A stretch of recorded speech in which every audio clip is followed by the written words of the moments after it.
já começou, mas vocês notaram que Israel não está participando da Copa? Täna saame koos teada, miks see nii on ja milles on FIFA süü. Ja kuna Iisrael ei osale sellel MM-il, tulime täna Jeruusalemma tänavatele, et küsida iisraellastelt, kelle poolt nad tegelikult 2026. aasta MM-il hoiavad. Kui olete valmis, siis alustame.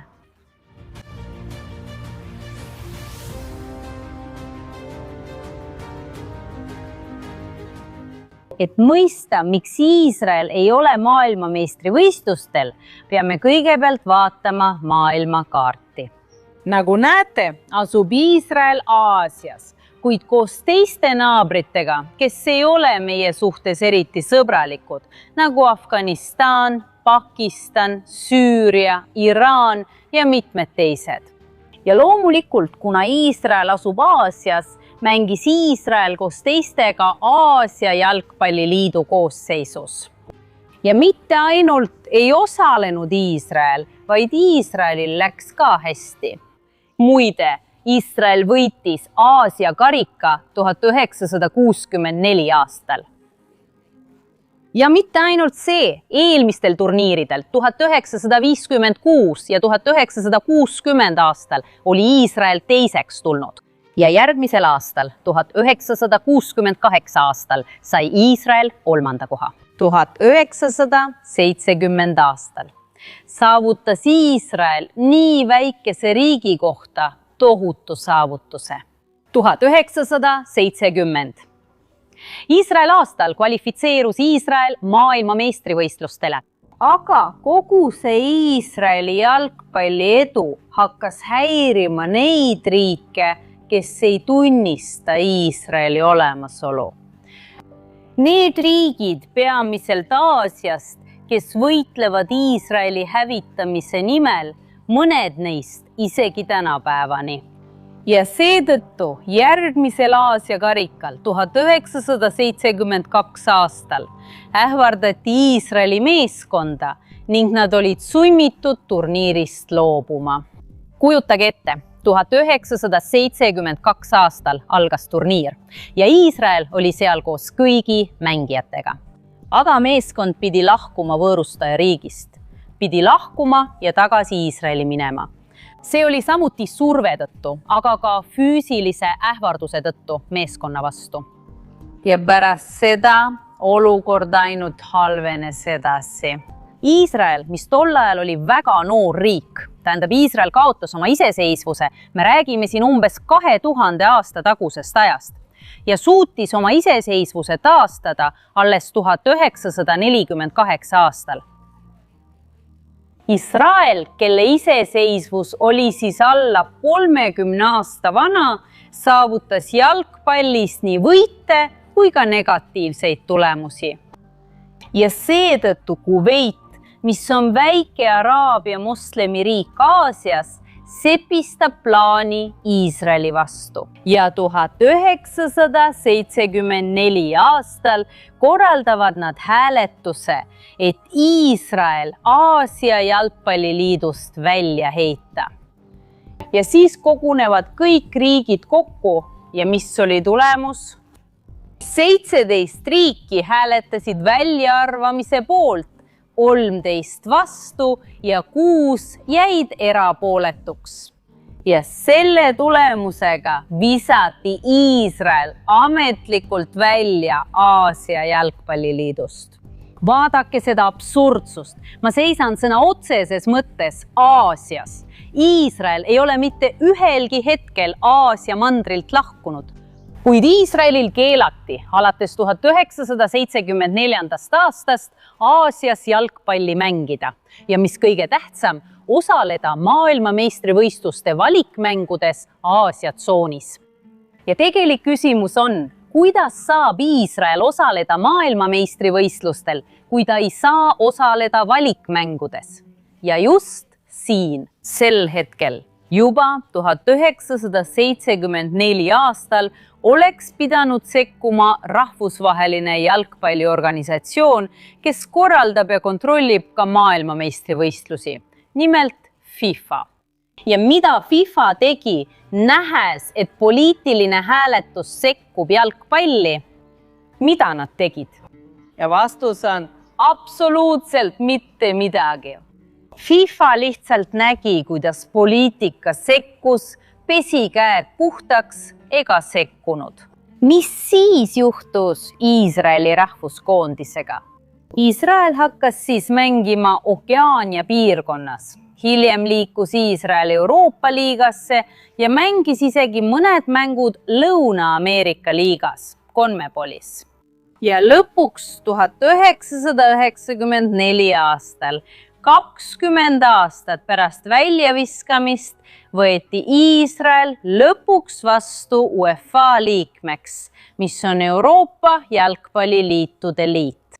Ja sellel olid nii positiivsed kui ka negatiivsed tagajärjed. Positiivne külg on see, et Iisrael hakkas mängima jalgpalli kõrvuti mõnede maailma parimate meeskondadega, nii klubide kui ka rahvuskoondiste tasandil, ning Iisraelist sai osa Euroopa liigadest.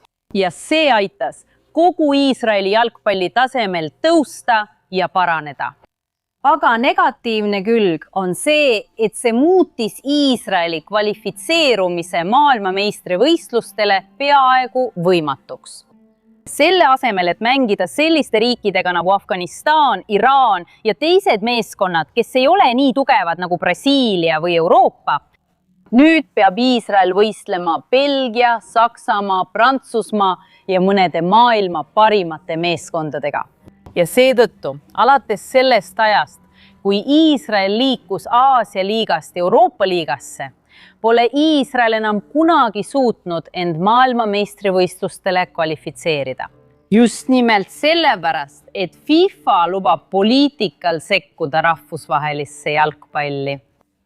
Ja just jalgpall on nii võimas vahend rahvaste lähendamiseks, rahvaste ühendamiseks ja tõepoolest rahu edendamiseks. Ja me näeme, et mõnikord kasutatakse jalgpalli hoopis vastupidisel eesmärgil. Ja ma arvan, et parim näide sellest, milline potentsiaal jalgpallil on vaadata Iisraeli rahvuskoondist. Ja me ei pea vaatama väga kaugele. Vaatame lihtsalt meeskonda, kes osales valikmängudel, maailmameistrivõistluste valikmängudel, kus Iisrael lõpuks 2026. aasta maailmameistrivõistlustele ei kvalifitseerunud. Selles meeskonnas mängivad kõrvuti araablased, moslemid, juudid. Meil on fantastilised mängijad nagu Mohammed Abu Fani, Mahmoud Shaber ja Sayed Abu Farhi. Ja rääkides maailmameistrivõistluste valikmängudest, siis viimastes valikmängudes mängis Iisrael esimeses grupis. Ja Iisrael jäi 3. kohale, kuid ainult 2 esimest pääsesid edasi. Esimese koha sai Norra, teise koha Itaalia ja Iisrael jäi välja koos allpool olevate meeskondadega. Aga me näeme, et see on üsna hea tulemus nii väikese riigi nagu Iisraeli jaoks. Aga isegi kui Iisrael ei ole sellel maailmameistrivõistlusel. Igal aastal reisivad tuhanded, mõnikord isegi 10 000 iisraellased erinevatesse maailma paikadesse, et jälgida maailmameistrivõistlusi. Ja ka sel aastal ei ole see erand. Nii et kuigi Iisrael ise ei mängi, võite kindlad olla, et Iisraelis jälgitakse mänge telerite ees pingsalt. Ja küsimus, millele me täna veel vastust ei tea, on, kui iisraellased vaatavad jalgpalli maailmameistrivõistlusi, siis kellele nad tõialt hoiavad? Ja nüüd lähme jalutama Jeruusalemma kesklinna. Uurime, mida selle linna elanikud arvavad. Lähme!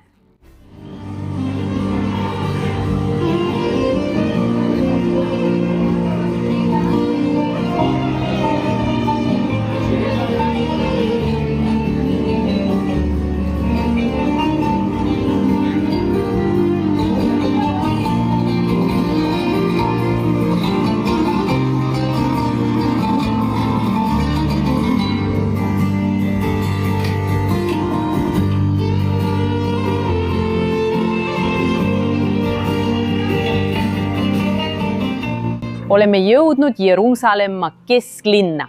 Täpsemalt väga maalilisse linnaossa nimega Nahalat Nahalativa. Ja nagu te näete, on täna siin päris palju rahvast. Inimesed teevad sisseoste ja jalutavad ringi. Ja nüüd hakkame peatama jeruusalemlasi, et teada saada, mida nad tegelikult jalgpalli maailmameistrivõistlustest arvavad. Tere! Tere! Kuidas sul läheb, Kili? Ja kas sa tahad vaadata maailmameistrivõistluste mänge? Jah, ma olen neist osa. Ja kellele sa maailmameistrivõistlustel pöialt hoiad? Ma mõtlesin selle üle palju ja tundub, et Lõuna-Korea poolt. Ilus, ilus. Milline sõnum sul on Lõuna-Koreast pärit inimestele, kes meid vaatavad? Vau, tegelikult olen näinud palju lõunakorealasi, kes tulevad Iisraeli ja armastavad Iisraeli väga-väga. Nii et lihtsalt teadke, et meie armastame teid samuti. Tulge meile külla rõõmuga, armastusega ja ka kogu maailmale. Ärge kuulake, mida uudistes räägitakse. See ei ole tõsi. Meiega on kõik hästi. Suur aitäh! Suur aitäh! See oli meeldiv. Tänan kõiki. Tere! Mis teie nimi on?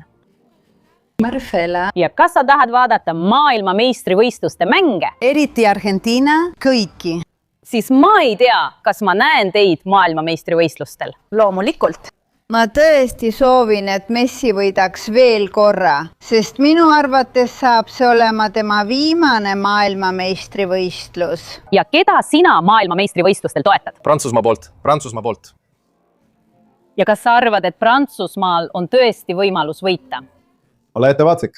Kõndides siin Jeruusalemma tänavatel, vaadake, keda me kohtasime. Siin kohtasime brasiillesi ja ka ühte ubalast. Ja ma tahtsin küsida, kas te elate siin või olete siin lihtsalt külas? Jah, me oleme siin lihtsalt külas. Lihtsalt külas. Ja? Me elame siin. Me elame siin. Ja küsimus nüüd on, kellele te hakkate kaasa elama maailmameistrivõistlustel? Brasiilia, me hoiame pöialt Brasiiliale. Me peame püüdlema 6. tiitli poole. 6. tiitel on meie. Ja kas meie Kuuba sõber hoiab ka pöialt? Jah, ma toetan Brasiiliat. Ja üks asi, mida ma pean teile rääkima, sõbrad. Meil on siin endine jalgpallur. Tema poeg mängib ka tänapäeval Brasiilias jalgpalli. Räägi meile natuke sellest. Nii et Mul oli varajane karjäär, aga ma mängisin. Mängisin Ameerika Mineiros ja Minas Geraises. Ja minu poeg mängib praegu Petimis, Minas Geraisi osariigis. Ja ütle ka oma poja nimi, et inimesed saaksid teda jälgida. See on Vitor Hugo, Petimi väravavaht. Nii et Vitor Hugo, kallistus sulle. Ja siin on ka meeskond, kes hoiab Jeruusalemmast otse Brasiiliale pöialt. Brasiilia! Ciao! Kuidas teid kutsutakse? Mina olen Bahar ja see on Nissan. Ja kas te tahate vaadata maailmameistrivõistluste mänge? Muidugi! Mis see on? Öösel, enne hommikut ja õhtul. Kogu aeg. Maailmameistrivõistlused. Me ootame maailmameistrivõistlusi iga 4 aasta tagant. Ja väga tähtis, kellele te pöialt hoiate? Keda te tahate, et sel aastal võidaks? Olen lõpuni Argentiina poolt, olen Portugali poolt, Ronaldo viimane tants, Abelis Kolbatur. Väga hea. Ja mis sõnum teil on kõigile, kes vaatavad? See on väga hea, see on tulemus. Täpselt nii. Ciao! Kuidas teid kutsutakse? Mina olen Ziv. Mina olen E. Kas te tahate vaadata maailmameistrivõistlusi? Muidugi, loomulikult. Loomulikult. Kui ilus. Mis kibuts see on? Kibbutz Chaim Ichud. Ja kellele te MM-il pöialt hoiate? Brasiilia. Ainuüksi Brasiilia. Mida sa sellega mõtled? Teist kibutsit ei ole? Muidugi. Me armastame teid ja teil on meie täielik toetus. Te olete rõõmsad inimesed nagu meiegi ja Jumala abiga jõuame ka ise kunagi MM-i koha peale vaatama.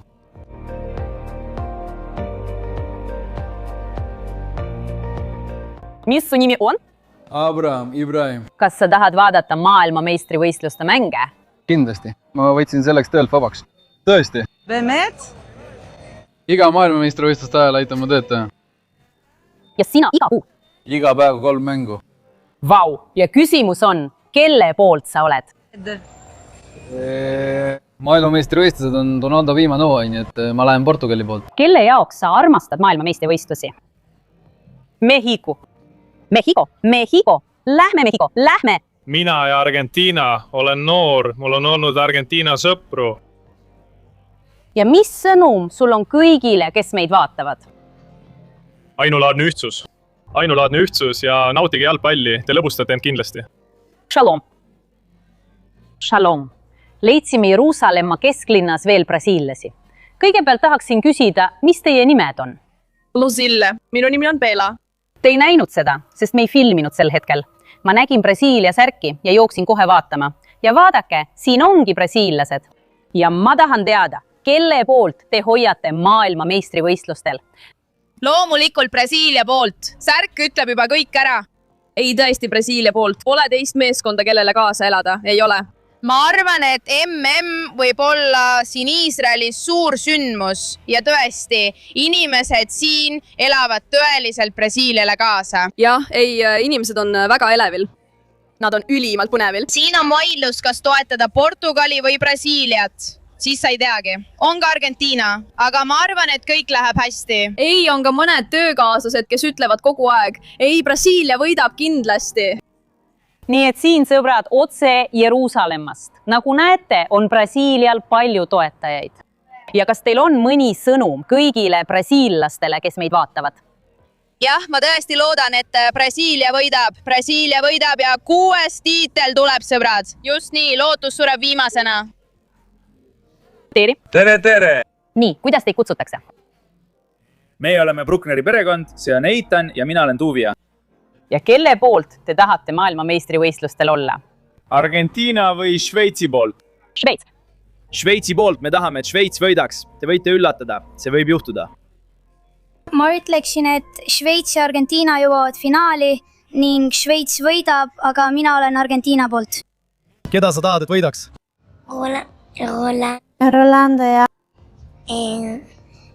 Ma ei oska öelda. Minjamali jaoks, ta tahab seda Minjamali jaoks. Ja suur aitäh teile. Ja aitäh Brasiiliale, kes armastab Iisraeli. Jätkame siin oma intervjuudega. Tere, kuidas sa läheb? Kõik hästi? Ja mis teie nimed on? Ma olen israellane. Kas sa tahad, et ma võidaksin maailma meistrivõistlustel? Keda sa tahad, et võidaks? Mina tahan, et Brasiilia võidaks. Ja, Brasiilia. Ja. Kas teil on sõnum brasiillastele, kes meid vaatavad? Tulge Iisraeli, tulge külla. Me tahame, et te külastaksite. Juut või mitte juut, tulge. See maa on kõigi jaoks. Kõik võivad tulla ja näha selle ilu. Aitäh teile väga. Ja kas soovite meile ühe loo mängida? Kas soovite, et me mängiksime laulu? Me võime seda teha.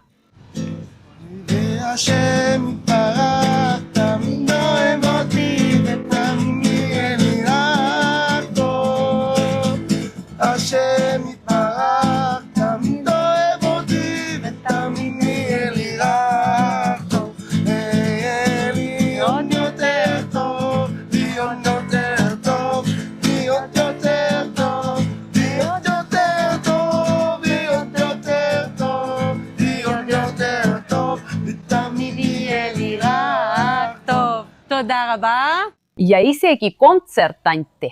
Ja nagu te nägite, on Jeruusalemm väga elevil maailmameistrivõistluste pärast. Ja siin toetatakse paljusid erinevaid riike. Aga nüüd tahan ma teilt küsida.